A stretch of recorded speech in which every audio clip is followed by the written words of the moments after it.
Polis telah mengenal pasti identiti 6 individu dipercayai ahli kumpulan ajaran sesat Sihag yang menghina Islam dan Nabi Muhammad di aplikasi TikTok baru-baru ini.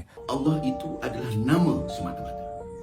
Dan yang menjawat jawatan itu adalah Nabi Muhammad SAW. Ceritakan bagaimana Sihag boleh digunakan untuk merawat pesakit yang terkena sihir dan Islam.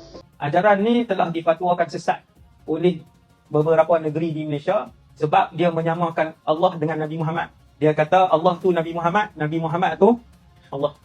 Nabi Muhammad tu dah orang tahu semua dah kata dah. Tidak ada kemaluan. Kalau tidak ada kemaluan, kalau Nabi Muhammad tu lelaki, dah lama dah puak Nasrani terima Nabi SAW. Tapi puak Nasrani dia tahu Nabi tu tak ada kemaluan. Dalilnya surah An-Nas. Bismillahirrahmanirrahim. Aku berlindung. Maksud berlindung ni tertutup ataupun menyamar. Aku berlindung daripada Tuan manusia, Raja manusia, Tuhan manusia. Kami bukan menghina Nabi, malahan kami mengangkat Nabi Muhammad SAW di darjat yang tinggi dan terpuji. Umat Islam diingatkan agar berhati-hati dengan dakwah yang disebar kumpulan ajaran sesat Sihag menerusi media sosial. Bisnes air pun boleh jadi ajaran sesat? Kau tengok apa ni? Tengah tengok ni, katanya ajaran Sihag ni sesat. Ya, betul sesat. Betul-betul sesat. Betul ke sesat? Kau tak tahu ke? Tak. Yalah, sebenarnya ajaran sesat ini ialah satu istilah yang bersifat relatif ataupun tidak mutlak kerana terdapat pelbagai definisi yang diberikan daripada pelbagai pihak. Okey, menurut Kamus Dewan, ajaran ini dapat ditakrifkan sebagai segala sesuatu yang diajarkan nasihat, petunjuk, teori dan mazhab. Manakala sesat pula ialah tidak mengikuti jalan yang benar dan menyimpang daripada ajaran yang betul. Oh, sesat rupanya ajaran Sihag ni. Ya, sesat. Oleh itu dapat disimpulkan dalam penggunaan bahasa Melayu, ajaran sesat ini ialah suatu ilmu yang diajar dan disebarkan secara rahsia ataupun secara meluas kepada orang lain dan didapati ajaran yang menyimpang daripada kebenaran yang asal. Oh, barulah kita tahu rupanya. Ya, itulah maksud ajaran sesat kalau kau nak tahu. Baik Rauda. Lawana, boleh saya tanya? Boleh? Saya dapat tahu daripada Rauda bahawa ajaran Sihag tu rupa-rupanya ajaran sesat. Betul, ajaran sesat. Tapi macam mana kita nak tahu ciri-ciri ajaran sesat? Oh, ciri-ciri ajaran sesat ni terbagi kepada 3 bahagian, iaitu akidah, syariah dan akhlak. Dari segi akidah, saya pecahkan kepada 3 bahagian, iaitu ketuhanan, kenabian dan perkara-perkara gaib. Dari ketuhanan dan kenabian, mereka mendakwa sebagai Tuhan, mereka mendakwa selain Allah SWT, iaitu makhluk, mampu mendatangkan manfaat dan mudarat. Mereka mampu melihat Allah di dunia. Mereka mendakwa mampu melihat Rasulullah SAW secara sedar, iaitu yaqaza. Mereka mendakwa ada Nabi selepas Nabi Muhammad SAW dan mereka mendakwa memiliki mukjizat. Dari perkara-perkara gaib pula, mereka mendakwa tahu perkara-perkara gaib. Mereka mendakwa mampu menangguhkan kiamat. Mereka mendakwa roh orang mati boleh menjelma ke dalam jasad orang hidup. Lepas tu, mereka mendakwa memiliki kunci syurga. Astagfirullahalazim. Dari segi syariah pula, mereka menghalalkan sesuatu yang diharamkan dalam syariat Islam. Selepas itu, mereka mendakwa solat fardu secara berjemaah ni bukan dalam syariat Islam.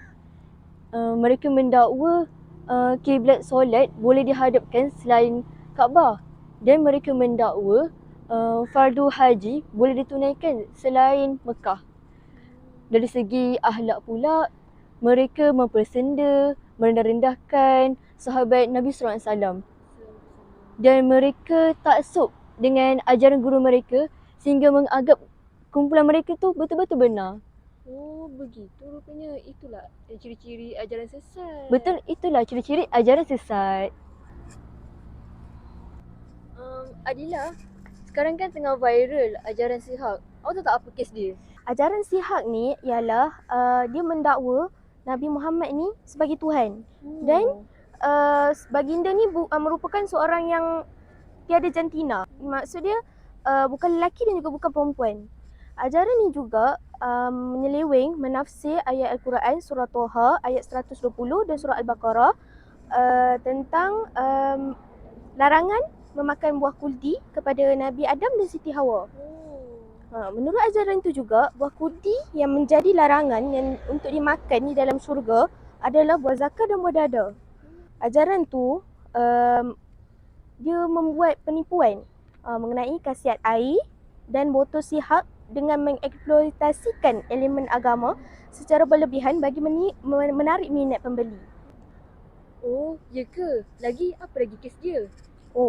Dan dikatakan kotak sihak adalah peti tabut yang pernah diberikan Allah kepada Tolut seperti mana surah Al-Baqarah ayat 248 yang diselewengkan maknanya. Ajaran itu juga mendakwa sihak ialah air hayat, iaitu air yang dicari Iskandar Zulkarnain tetapi diperoleh Nabi Khidir menjadikan baginda mampu hidup sehingga hari kiamat. Malah air itu juga didakwa mampu menyembuhkan pelbagai wabak penyakit zahir dan batin serta menghalang sihir. Selain itu, air tersebut didakwa dibeli sendiri daripada Nabi Muhammad SAW dan ramai ahli yang meminumnya bermimpi bertemu dengan baginda. Oh, begitu. Ish, teruknya. Itulah macam-macam zaman sekarang kan? Zahidah, hang kan dah tahu ajaran sesat tu apa, ciri-ciri dia macam mana. Jadi, ada tak penyelesaian dia? Mestilah ada, Rauda, cara penyelesaiannya. Antara cara-cara untuk menangani ajaran sesat ini ialah yang pertama, kita perlu melengkapkan diri kita dengan ajaran Islam yang sebenar berpandukan Al-Quran dan Sunnah. Kemudian, kita perlu menjauhkan diri dari bergaul kumpulan ajaran sesat. Seterusnya, kita juga perlu menyebarkan ajaran Islam melalui majlis ilmu, seminar, forum dan ceramah. Wah, menarik. Selain itu, pihak penguatkuasa undang-undang juga perlu mengenakan tindakan untuk menghapuskan ajaran sesat di negara kita sebelum ianya berleluasa. Dan akhir sekali, pihak penguatkuasa juga perlu mengadakan program pemulihan akidah. Jadi itulah cara-cara untuk menangani ajaran sesat. Lepas ni kita kena lebih berhati-hati lah kan? Betul tu, Rauda.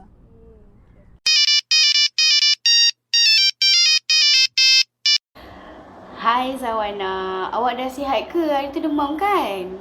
Saya demam. Itulah tapi alhamdulillah sekarang dah sihat dah. Oh, pergi klinik Tak pergi klinik dah. Saya minum air ni je. Tengok ni.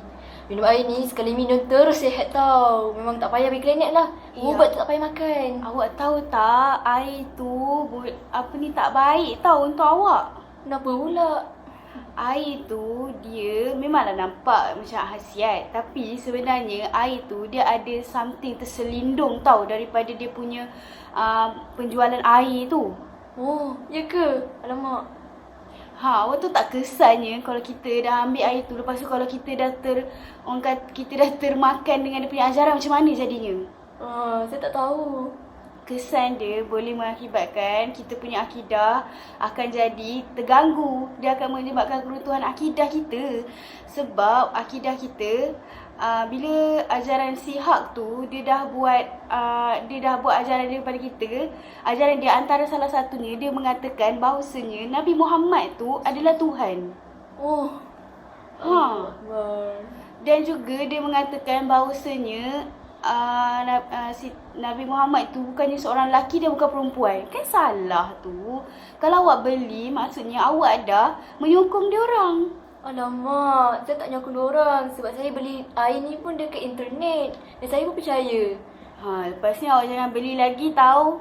Okey, baik. Terima kasih Ali.